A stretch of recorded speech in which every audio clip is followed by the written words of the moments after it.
Hello YouTube family, कैसे हैं आप लोग। आशा करते हैं कि आप लोग अच्छे होंगे, स्वस्थ होंगे, मस्त होंगे, अपने अपने घर में अपने अपने परिवार साथ खुश होंगे। और देखिए, मैं एक बहुत सुंदर सा एकदम मतलब बहुत झकास नाच कहरवा गीत सुना रही हूँ। लाचारी गीत है, बहुत सुंदर साड़ी है, बहुत सुंदर गीत है। आप लोग सुनिएगा, ढेर सारा प्यार दुलार आशीर्वाद भरपूर दीजिएगा। चैनल को लाइक सब्सक्राइब जरूर कर लीजिएगा प्लीज़। पहिरे बनारस के साड़ी बलमा दहिया होई गए भारी। पहिरे बनारस के साड़ी बलमा दहिया होई गए भारी। पहिरे बनारस के साड़ी बलमा दहिया होई गए भारी। पहली सड़िया पहिरी हम गईली बजरिया। सड़िया पहिरी हम गईली बजरिया। होई गए दरोगवा से यारी बलमा दहिया होई गए भारी। होई गए दरोगवा से यारी बलमा दहिया होई गए भारी। पहिरे बनारस की साड़ी बलमा दहिया होई गए भारी। दूसरा मिलनवा बगीचा में भइले। दूसरा मिलनवा बगीचा में भइले। बगीचा में भइले, बगीचा में भइले। दूसरा मिलनवा बगीचा में भइले। 5 रुपया एक साड़ी बलमा दहिया होई गए भारी। 5 रुपया एक साड़ी बलमा दहिया होई गए भारी।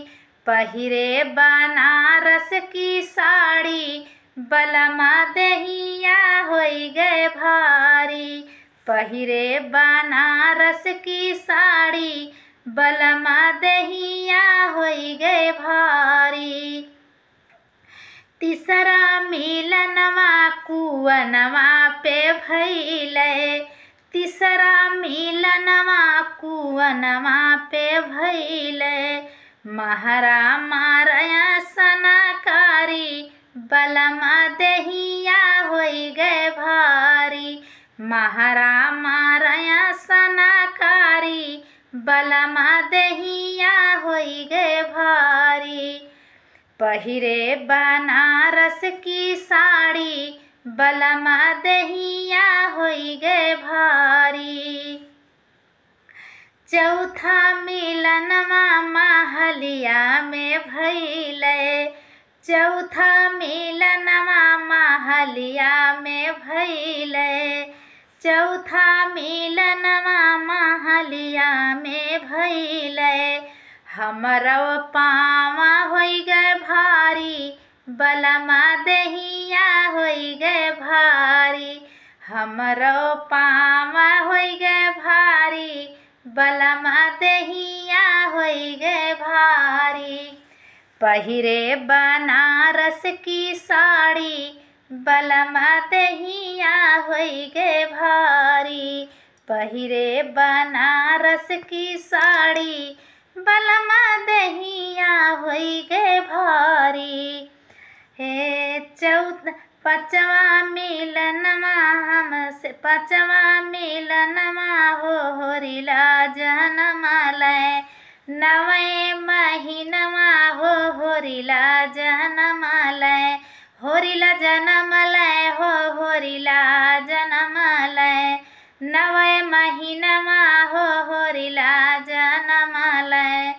सासु ननद देई गारी बलमा दहिया होई गए भारी। सासु ननद देई गारी बलमा दहिया होई गए भारी। पहिरे बनारस की साड़ी बलमा दहिया होई गए भारी। पहिरे बनारस की साड़ी बलमा दहिया होई गए भारी। मेरा गाना कैसा लगा प्लीज़ आप लोग सुनिएगा और कमेंट करके ज़रूर बताइएगा। चैनल पर नए हो चैनल को लाइक सब्सक्राइब जरूर कर लीजिएगा।